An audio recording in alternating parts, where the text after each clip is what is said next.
Hello दोस्तों, कैसे हैं आप लोग। एक बार वापस से आपका स्वागत है मेरे चैनल में। आज हम आपके लिए लेके आए हैं नीति शास्त्र का एक टॉपिक है हमारे जो पश्चिमी विचारक, उनकी आज शुरुआत करेंगे। पश्चिमी विचारकों में हम पढ़ेंगे सबसे पहले आज का टॉपिक, और आज के टॉपिक में हम सुकरात से पहले के जितने भी हमारे नीति शास्त्र के विचारक हैं पश्चिमी क्षेत्र के, मतलब जो यूनान और जो पश्चिमी क्षेत्र में प्रसिद्ध हुए थे, उनके बारे में बात करेंगे। लेकिन कौन है वो सुकरात से पहले के। अब आपको बता दें, सुकरात से पहले के जितने विचारक हैं उनको हम क्या कहते हैं, सोफिस्ट कहते हैं। आप इनको याद रखेंगे। उनको ओवरऑल या एकमात्र एक शब्द से यदि उनको बुलाना हो तो उन्हें क्या कहते हैं, सोफिस्ट कहते हैं। सबसे पहले आप उस समय की जो परिस्थितियों के बारे में समझेंगे तो आप उनकी विचारधारा को भी आसानी से समझ पाएंगे कि सुकरात से समय पहले जो हमारे यूनान था या ग्रीस था, वहाँ पे कैसी परिस्थितियाँ थी। तो वहाँ पे के छोटे छोटे राज्य हुआ करते थे। अब आप सोच सकते थे कि आज से लगभग कितना 1500 से 2000 साल पहले कैसा माहौल रहा होगा। तो आप सोच सकते हैं कैसा माहौल रहा होगा। छोटे छोटे शहर थे। एक शहर से दूसरे शहर में जब बातें जाती थी तो उनमें कई बार बहुत समय लगता था। प्रत्येक शहर अपने अपने जो नियम हैं खुद बनाता था। वहाँ राजा हुआ करते थे, राजा अपने नियम खुद बनाते थे। और वहाँ पे भी क्लासें हुआ करती थी, जैसे हमारे यहाँ पे वर्ण हुआ करते हैं, उसी प्रकार ग्रीस या यूनान में क्या होती थी, क्लासें हुआ करती थी, वर्ग हुआ करते थे, जिसमें कुछ उच्च वर्ग में होते थे, कुछ निम्न वर्ग में होते थे, कुछ मध्यम वर्ग में हुआ करते थे। तो ये मध्यम वर्ग, उच्च वर्ग और निम्न वर्ग, इनके नियम और कानून भी अलग अलग हुआ करते थे। तो उस समय क्या है कि जो नीति शास्त्र का विकास हुआ ही नहीं था, जिसे हम कहते हैं नैतिक नियमों की अवधारणा। तो इस तरह के जो नियमों की अवधारणा उस समय बनी ही नहीं थी। तो आप समझ सकते हैं कि उस समय नियम कैसे बनते होंगे। उस समय के नियम क्या है, व्यक्ति पे आधारित होते थे। क्या है, उस समय के नियम कैसे होते थे, व्यक्तियों पे आधारित होते थे। मतलब राजा के लिए अलग नियम हुआ करते थे तो प्रजा के लिए अलग नियम हुआ करते थे।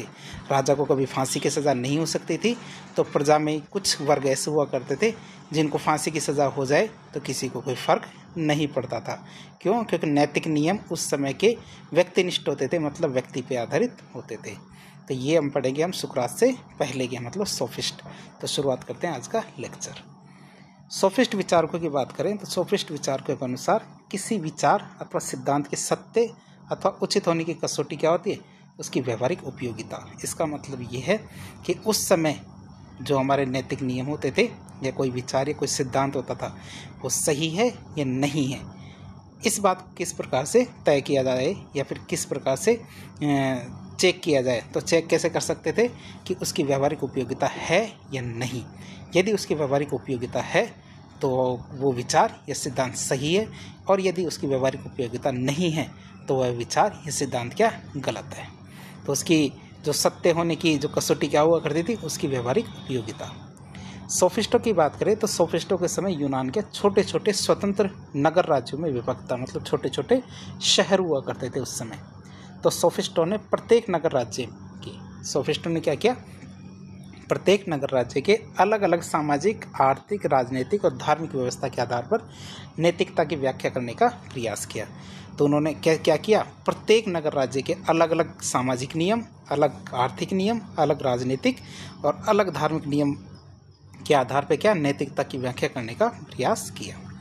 व्यवहारिक उपयोगिता व्यक्ति सापेक्ष होती है। सोफिस्ट क्या मानते हैं, जो नियम थे उन नियमों की व्यवहारिक उपयोगिता कैसी होती है, व्यक्ति सापेक्ष होती है। अर्थात प्रत्येक व्यक्ति की आवश्यकता, उसकी योग्यता, उसकी इच्छा अलग अलग होती है। वे क्या मानते थे कि प्रत्येक व्यक्ति की आवश्यकता भी अलग होती है। जैसे राजा की आवश्यकता अलग हो सकती है और एक जो सेवक है उसकी आवश्यकता अलग हो सकती है। उसी प्रकार उनकी योग्यताएं भी अलग हो सकती है, उनकी इच्छाएं भी अलग हो सकती है। तो इसलिए सभी पर एक जैसे नैतिक नियम नहीं थोपे जा सकते। उस समय मानते थे कि प्रत्येक व्यक्ति पे नैतिक नियमों को थोपना सही नहीं है, और जो भी एक जैसे, तो कुछ भी यूनिवर्सल नियम नहीं हुआ करते थे। अर्थात ऐसे नैतिक नियम नहीं हुआ करते थे जो सभी लोगों पे एक साथ थोपे जा सके। इनके अनुसार नैतिक नियम क्या वस्तुनिष्ठ ना होकर आत्मनिष्ठ होने चाहिए। वो क्या मानते थे कि नैतिक नियम कैसे होने चाहिए, वस्तुनिष्ठ न होकर कैसे होने चाहिए, आत्मनिष्ठ होने चाहिए। तथा प्रत्येक व्यक्ति को अपने नैतिक नियमों का निर्धारण कैसे करना चाहिए, स्वयं करना चाहिए। प्रत्येक व्यक्ति को अपने नैतिक नियमों का निर्धारण कैसे करना चाहिए, स्वयं करना चाहिए। अब बात करें इनकी, तो ये सुकरात से पहले के विचारक है। सारे के सारे जो हमारे सोफिस्ट हैं, ये सारे के सारे क्या है कि क्या होते थे, सुकरात से पहले के विचारक हैं। अब बात करें इन्हें सोफिस्ट ही क्यों कहा जाता है। जब सबको सोफिस्ट क्यों कहा जाता है, क्योंकि सोफिस्ट शब्द क्या है, एक ग्रीक भाषा का शब्द है सोफोस।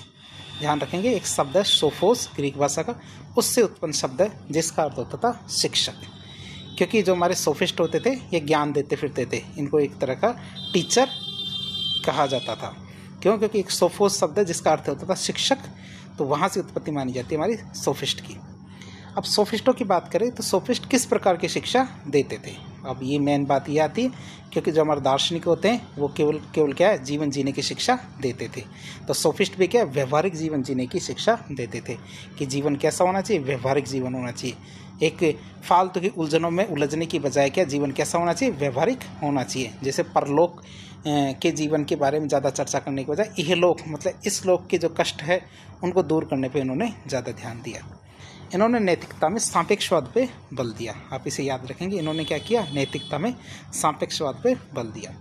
इनके अनुसार नैतिक नियम वस्तुनिष्ठ नियम न होकर आत्मनिष्ठ होने चाहिए, अर्थात प्रत्येक व्यक्ति को अपने नैतिक नियमों का निर्धारण कैसे करना चाहिए, स्वयं करना चाहिए।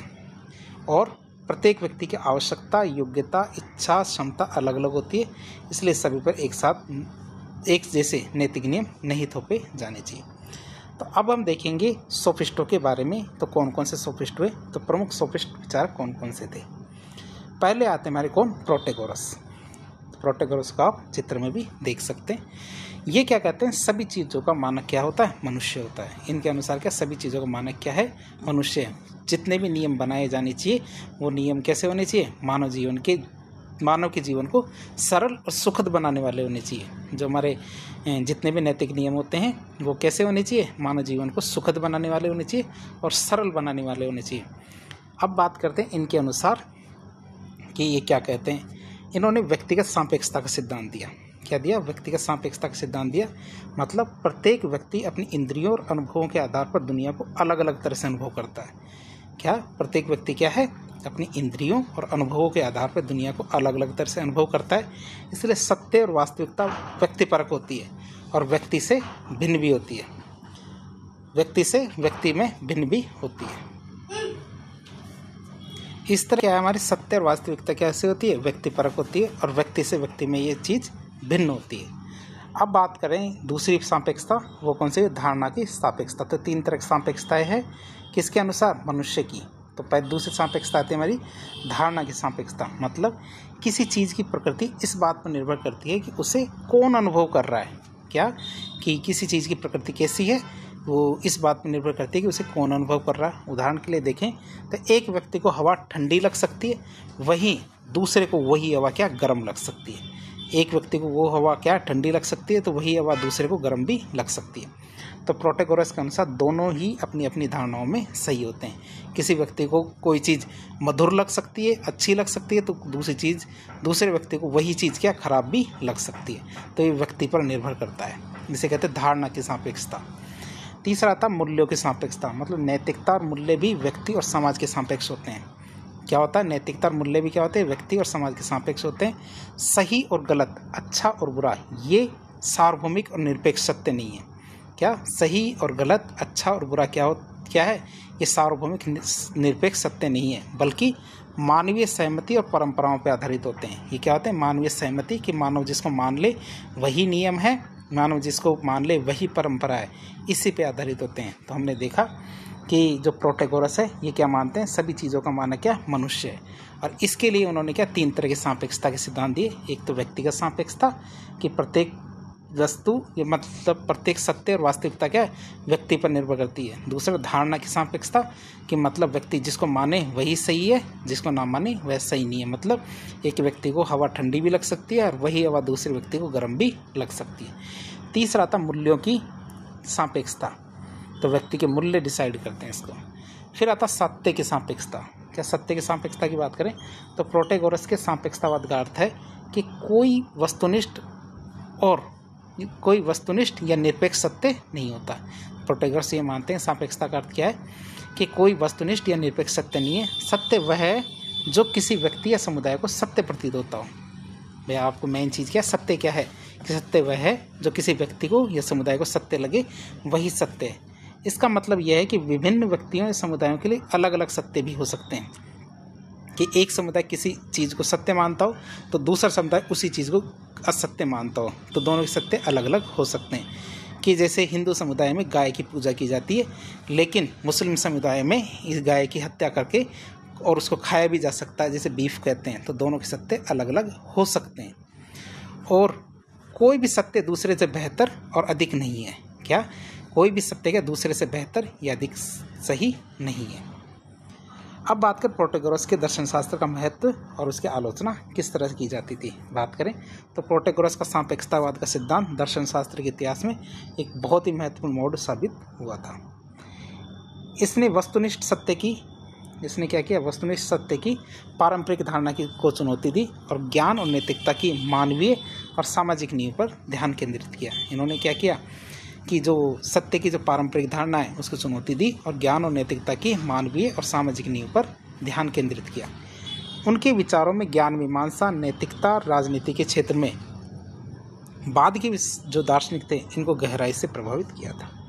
अब बात करें जो प्रोटैगोरस थे, तो प्रोटैगोरस की आलोचना भी की जाती है। तो हम बात करें प्रोटैगोरस की आलोचना क्यों की जाती है, क्योंकि प्लेटो और अन्य दार्शनिकों ने प्रोटैगोरस के सापेक्षतावाद की कड़ी आलोचना की। उनकी मुख्य आपत्ति में से एक ये थी कि यदि सभी सत्य सापेक्ष है, मतलब व्यक्ति पर निर्भर करते हैं, तो प्रोटैगोरस अपना कथन मतलब मनुष्य सभी वस्तुओं का मापदंड है भी केवल एक सापेक्ष सत्य होगा, मतलब केवल ये प्रोटैगोरस को ही लगता होगा कि मनुष्य सभी वस्तुओं का मापदंड है। हो सकता है दूसरे के को ये बात ना लगे, इसलिए इसे अनिवार्य रूप से सत्य नहीं माना जा सकता। क्यों? क्योंकि प्रोटैगोरस अपनी ही बात में फंस जाता है। क्यों? क्योंकि प्रोटैगोरस खुद कहता है कि प्रत्येक व्यक्ति के लिए सत्य अलग अलग हो सकते हैं। तो जो हमारा प्लेटो है और अन्य दार्शनिक है वो ये मानते हैं कि जो मनुष्य सभी वस्तु का मानदंड है। ये कौन कहता है? प्रोटैगोरस। तो ये बाद वालों ने कहा कि ये भी हमारे प्रोटैगोरस को ही लगता था, सबको लगे ये कुछ ज़रूरी नहीं है। और ये आत्मखंडन की समस्या है, मतलब खुद की बात कभी कुछ कह दो, थोड़े दिनों बाद कुछ कह दो, मतलब अपनी ही बात में फंस जाए व्यक्ति, तो इसे कहते हैं आत्मखंडन की समस्या। तो पहला प्रोटैगोरस हो गया। दूसरा आता हमारा प्रोडिकस। चित्र में आप प्रोडिकस को देख सकते हैं। तो इनके अनुसार कोई भी वस्तु अपने आप में मूल्यवान नहीं है। ये क्या मानते हैं कि अब इनके अनुसार कोई भी वस्तु अपने आप में मूल्यवान नहीं है। वस्तु का मूल्य उसको उपयोग में लेने वाले मनुष्य के आधार पर तय होता है, कि कोई भी वस्तु उसको क्या है अपने आप में मूल्यवान नहीं है। वस्तु का मूल्य उसको उपयोग में लेने वाले मनुष्य के आधार पर निर्धारित होता है। इसी प्रकार कोई भी सामाजिक नियम अपने आप में मूल्यवान नहीं है। जिस प्रकार सोच सकते हैं कि एक भूखा व्यक्ति है जो 3 दिन से भूखा है, उसके सामने यदि ब्रेड का एक टुकड़ा रख दिया जाए तो वह सोने के टुकड़े से भी अनमोल हो सकता है। उसी प्रकार एक धनी व्यक्ति है जिसका पेट भरा है, उसके सामने यदि ब्रेड का एक टुकड़ा रख दिया जाए तो उसके लिए वह मिट्टी के बराबर है, मतलब उसका कोई मूल्य नहीं है। तो उसी प्रकार कि जो सामाजिक नियम है वो भी अपने आप में कोई मूल्यवान नहीं होता। ये मानने वाले पर निर्भर करता है। यदि वह उसको मानते हैं तो वह अपने आप ही मूल्यवान हो जाता है, और नहीं मानते तो वह अपने आप ही तुच्छ हो जाता है। अब बात करें प्रोडिकस की बात, तो उनके नैतिकता और सद्गुण का सिद्धांत की बात करें तो प्रोडिकस की शिक्षाओं में नैतिकता का एक महत्वपूर्ण स्थान था। क्या? प्रोडिकस की शिक्षाओं में क्या नैतिकता का एक महत्वपूर्ण स्थान था। उन्होंने बाहरी वस्तुओं के मूल्य को उनके उपयोग पर निर्भर बताया था। क्या? उन्होंने बाहरी वस्तुएं थी तो उनके मूल्य को उनके उपयोग पर निर्भर बताया और तर्क दिया कि सद्गुण सीखा जाना चाहिए, जो सद्गुण होता है उसे सीखा जाना चाहिए। उनकी एक प्रसिद्ध कहानी थी, जो हमारे प्रोडिकस थी, उन्होंने एक प्रसिद्ध कहानी कही। कहानी क्या थी? हरक्यूलिस का चुनाव, कि हरक्यूलिस के सामने एक दुविधा आ जाती है और हरक्यूलिस किस तरह से चुनाव करता है, तो उन्होंने एक कहानी लिखी थी। तो उस कहानी के माध्यम से वो नैतिकता के उनके दृष्टिकोण के बारे में पता चलता है कि जो हमारे प्रोडिकस है किस प्रकार से सोचते थे। कहानी की बात करें तो इस कहानी में युवा हरक्यूलिस की 2 देवियाँ, मतलब एक तो सद्गुण और एक दुर्गुण, 2 देवियाँ थी, एक तो वर्च्यू और एक वाइस, 2 देवियाँ थी। इनके बीच चुनाव करने का अवसर मिलता है हरक्यूलिस को। अब आप सोचेंगे कि हरक्यूलिस सद्गुण को ही चुनेगा, दुर्गुण को क्यों चुनेगा? लेकिन सद्गुण क्या है? मतलब वर्च्यू उसे परिश्रम और सम्मान का मार्ग दिखाती है। सद्गुण क्या करती है? वर्च्यू की देवी या सद्गुण की देवी क्या करती है? उसे परिश्रम और सम्मान का मार्ग दिखाती है, जबकि दुर्गुण उसे भोग और आलस्य का प्रलोभन देती है। तो हरक्यूलिस क्या करता है? सद्गुण का चयन करता है और प्रोडिकस के नैतिक आदर्शों को दर्शाते हैं। ये चीज़ जो उसकी कहानी है वो ये बताती है कि नैतिक आदर्शों पे चलना चाहिए। तीसरे हमारे आते हैं हमारे सोफिस्ट, वो हमारे कौन, थ्रेसिमेकस। चित्र में आप थ्रेसिमेकस को देख सकते हैं। तो इसके द्वारा कानून की आलोचना की गई है। थ्रेसिमेकस ने क्या कानून की आलोचना की है। इनके अनुसार कानून क्या शक्तिशाली लोगों की इच्छाएं होती है। कानून कौन बनाता है, जो शक्तिशाली लोग होते हैं। लेकिन दूसरी बात, कानून का पालन कौन करता है, जो गरीब होता है, जो कमज़ोर व्यक्ति होते हैं, उनके द्वारा कानून का पालन किया जाता है। जैसे कि एक राष्ट्रपति हो या बड़े बड़े अफसर हो, ये जब रोड से गुजरते हैं तो ट्रैफिक लाइट तो दूर, पूरे के पूरे ट्रैफिक को रोक दिया जाता है। जबकि हमारे एक सामान्य व्यक्ति रोड से गुजरता है तो उसके लिए ट्रैफिक लाइटें मजबूर कर दी जाती है कि आप ट्रैफिक लाइट पे रुकेंगे। क्यों? क्योंकि ये नियम किसने बनाया, शक्तिशाली लोगों ने। पालन कौन कर रहा है, गरीब और कमज़ोर व्यक्ति। तो ये हमारे थ्रेसिमेकस कहते हैं, इनके अनुसार कानून की आलोचना की गई। क्यों? क्योंकि इनके अनुसार कानून क्या है, शक्तिशाली लोगों की इच्छाएं होती है, इसलिए कानून का पालन न्याय नहीं होता, अन्याय होता है। अब सीधी सीधी बात देखें कि एक कहना क्या चाहते थे, ये कहते थे कि प्रत्येक शासन व्यवस्था, चाहे वो लोकतंत्र हो या अभिजात तंत्र। अभिजात तंत्र मतलब जो हमारा एरिस्टोक्रेसी होती है, मतलब जो ऊंचे लोग, बड़े लोग, जो कुलीन तंत्र होता है वो हमारे हो, या फिर कोई अत्याचार हो, ये अपने स्वयं के लाभ के लिए नियम और कानून बनाते हैं। हर तंत्र के अंदर क्या होता है कि खुद के लाभ के लिए वो नियम और कानून बनाते हैं। इन कानूनों को प्रजा के लिए न्याय के रूप में प्रस्तुत कर देते हैं। फिर कि न्याय के लिए हम क्या कर रहे हैं, कानून बना रहे हैं। क्या ये जो कानून बनाए हैं, इन कानूनों को प्रजा के लिए न्याय के रूप में प्रस्तुत कर दिया जाता है, और जो कोई भी इनका उल्लंघन करता है तो उसे अन्याय करने वाला माना जाता है और दंडित किया जाता है। उन नियमों को यदि कोई नहीं मानता तो उसे ऐसे कहते हैं कि ये अन्याय करने वाला व्यक्ति है और इसको दंडित किया जाना चाहिए। वास्तव में न्याय क्या, शासकों के हितों को साधने का एकमात्र तरीका है।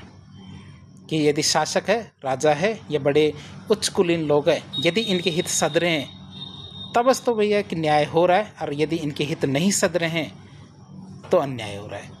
शक्तिशाली लोग अपनी शक्ति का उपयोग उन नियमों को बनाने और लागू करने के लिए करते हैं जो उनके लिए फ़ायदेमंद होते हैं। तो ये क्या होते हैं, शक्तिशाली लोग क्या होते हैं, अपनी शक्ति का उपयोग उन नियमों को बनाने और लागू करने के लिए करते हैं जो उनके लिए फ़ायदेमंद होते हैं। उदाहरण के लिए देखें तो एक तानाशाह ऐसे कानून बना सकता है जो उसकी सत्ता को बनाए रखे और उसे लाभ पहुंचाए। जो तानाशाह होते हैं, डिक्टेटर होते हैं, तो वो क्या करते हैं, या राजा, तो ऐसे कानून बना सकता है जो उसकी सत्ता को बनाए रखे, ऐसे कानून ही बनाता है और उसे लाभ पहुंचाए। और इन कानूनों को न्याय के रूप में प्रस्तुत कर दिया जाएगा। जो भी कोई इन कानूनों का उल्लंघन करेगा, विरोध करेगा, उसे अन्याय करने वाला माना जाएगा। अगला सिद्धांत आता हमारा कौन सा, अन्याय न्याय से अधिक फायदेमंद है। उन्होंने क्या कहा कि यदि दो चीज़ है, यदि आप चुनते हो न्याय और अन्याय, तो उन्होंने दोनों में अंतर बताया। कोई व्यक्ति न्याय चुनता तो क्या होगा, अन्याय चुन ले तो क्या होगा। न्याय अन्याय से ज़्यादा फायदेमंद है, उन्होंने ओवरऑल बताया। कैसे? थ्रेसिमेकस ये भी तर्क देते हैं कि अन्याय न्याय से ज़्यादा फायदेमंद होता है। यदि आप अन्याय का मार्ग चुनते हो तो आप ज़्यादा फायदे में रहोगे, किसकी बजाय, न्याय का मार्ग चुनने की बजाय। खासकर यदि इसे बड़े पैमाने पर लागू कर दिया जाए और दंड से बचा जा सके। उन्होंने 2 शर्तें बताई इसके लिए। भाई यदि आप अन्याय का मार्ग चुनते हो, लेकिन 2 शर्तें आपके साथ हैं। कौन कौन सी? क्या आप जैसे मान लीजिए भ्रष्टाचार करते हैं, रिश्वत लेते हैं, किसी भी बड़े संगठन में यदि आप अकेले रिश्वत लेते हैं तब तो आप 1-2 दिन में पकड़े जाओगे और आपको सज़ा हो सकती है। लेकिन जिस संगठन में आप रिश्वत लेते हो वहाँ के सारे ही बंदे रिश्वत लेते हैं, ए से लेके जेड तक 300 बंदे आपके संगठन में, आपके ऑफिस में, और 300 के 300 बंदे रिश्वत लेते हैं, तो आपको घबराने की ज़रूरत नहीं है, आप भी रिश्वत ले सकते हो। दूसरा शर्त उन्होंने बताई कि इसके बदले आपको दंड नहीं मिलना चाहिए।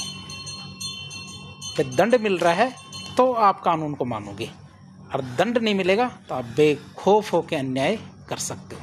तो उन्होंने कहा अन्याय का पालन आप करो, अन्याय को चुनो, लेकिन उसकी 2 शर्त है। एक तो बड़े पैमाने पे होना चाहिए, पूरे संगठन में वही वो होना चाहिए। दूसरी चीज़, उसके बदले आपको दंड नहीं मिलना चाहिए। अब आप सोचेंगे कि अन्याय के बदले दंड, तो होता है, ऐसे बहुत सारे ऑफिसों में होता है, बहुत सारी जगह होता है ऐसा जहाँ आप अन्याय भी कर लेते हो और आपको कोई दंड भी नहीं मिलता है। तो थ्रेसिमेकस इसी स्थिति के बारे में बताते हैं। उनका मानना है कि एक न्यायपूर्ण व्यक्ति हमेशा अन्यायपूर्ण व्यक्ति से कम प्राप्त करता है। क्या? एक व्यक्ति जो न्यायपूर्ण जीवन जीता है उसका जीवन क्या, दरिद्र रहता है, कमज़ोर रहता है, गरीब रहता है। किसकी बजाय? जो व्यक्ति अन्यायपूर्ण जीवन जीता है। व्यापार में भी देखें तो न्यायपूर्ण व्यक्ति हमेशा अन्यायपूर्ण व्यक्ति से कम कमाता है। जो न्याय से बिजनेस करता है, ईमानदारी से बिजनेस करता है, वो कम से कम पैसा कमाता है। किसकी वजह? जो अन्याय से बिजनेस करता है। सार्वजनिक मामलों, सरकारी मामलों में देखें तो न्यायपूर्ण व्यक्ति को अक्सर हमेशा नुकसान ही होता है।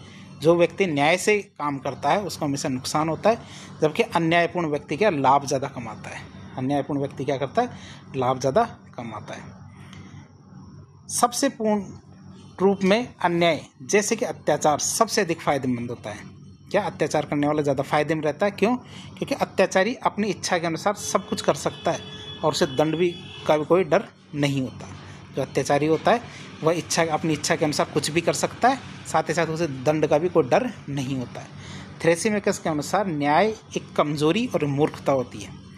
न्याय क्या? एक कमजोरी और मूर्खता होती है जो शक्तिशाली लोगों के हितों की सेवा करती है, जबकि अन्याय शक्ति और बुद्धि का प्रतीक होती है। जबकि अन्याय क्या? शक्ति और बुद्धि का प्रतीक होती है, जो व्यक्ति को अपना हित साधने में सक्षम बनाती है। अगले हमारे जो विचारक आते हैं कौन? Sophist gorgeous. गॉर्जियस की बात करें तो इनके अनुसार पूर्ण सत्य कुछ भी नहीं होता। इनके अनुसार क्या? पूर्ण सत्य कुछ भी नहीं होता। प्रत्येक सत्य कैसा होता है? आत्मनिष्ठ होता है। उनका मानना था कि एक कुशल वक्ता, मतलब जो बोलने में चतुर व्यक्ति है, क्या होता है? एक चतुर व्यक्ति जो बोलने का एक्सपर्ट है, अपने शब्दों की शक्ति से किसी को भी किसी भी बात पर विश्वास दिला सकता है। भाई वो कहते हैं ना कि आपको बोलना आना चाहिए, नहीं तो मिट्टी भी बिकती है, मिट्टी भी सोने की तरह बिकती है, आपको बोलना आना चाहिए। तो ये हमारे गॉर्जियस साहब कहते हैं कि उनका मानना था कि एक कुशल वक्ता, एक अच्छा बोलने में एक्सपर्ट व्यक्ति अपने शब्दों की शक्ति से किसी को भी किसी भी बात पर विश्वास दिला सकता है, भले ही वो बात सत्य हो या ना हो। वो बात चाहे झूठी क्यों ना हो, लेकिन बोलने का यदि एक्सपर्ट है तो उस बात पे भी दूसरे को विश्वास दिलाया जा सकता है। वे वक्तव्य कला का मतलब बोलने की कला है, उसको विश्वास का निर्माता मानते थे कि यदि आप किसी को विश्वास दिलाना चाहते हो तो आप बोलने के एक्सपर्ट होने चाहिए। उनके अनुसार वक्ता मतलब बोलने वाला ज्ञान के बिना भी अज्ञानी भीड़ को किसी भी विषय पर राजी कर सकता है। वो क्या कहते थे कि यदि बंदे को बोलना आता है, मतलब वक्ता का ज्ञान है, वक्ता क्या है? बिना ज्ञान के भी, भाई उसको कोई खास ज्ञान नहीं है फिर भी, और एक अज्ञानी भीड़ है उसको भी वो किसी भी बात पे किसी भी विषय पे राजी कर सकता है। वक्ता को उन विषयों का विशेषज्ञ होने की भी कोई ज़रूरी नहीं है कि जिस पे वो ज्ञान दे रहा है, बातें बता रहा है, आप सोचो कि उसको तो बहुत कुछ पता है इसीलिए तो वो बता पाता है। नहीं, ज़रूरी नहीं उसको सब कुछ पता हो या उसको कुछ पता हो। क्यों? क्योंकि वक्ता को उन विषयों का विशेषज्ञ होने की आवश्यकता नहीं, जिनके बारे में बात कर रहा है उसे केवल राजी करने की कला में माहिर होना चाहिए।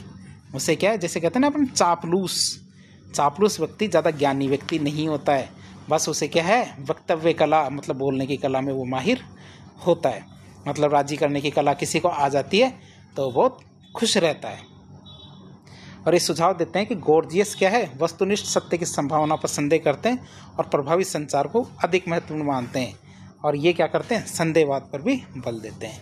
तो इस तरह एक लेक्चर के जरिए आज हमने सोफिस्ट के बारे में जाना, अर्थात सुकरात से पहले के जितने भी हमारे जो विचारक थे उनके बारे में जानने की कोशिश की। तो इस प्रकार के इन्फॉर्मेटिव वीडियो देखने के लिए हमारे चैनल से जुड़े। वीडियो पसंद आता तो वीडियो को लाइक करें, चैनल को सब्सक्राइब करें, अपने दोस्तों के साथ शेयर करें। धन्यवाद।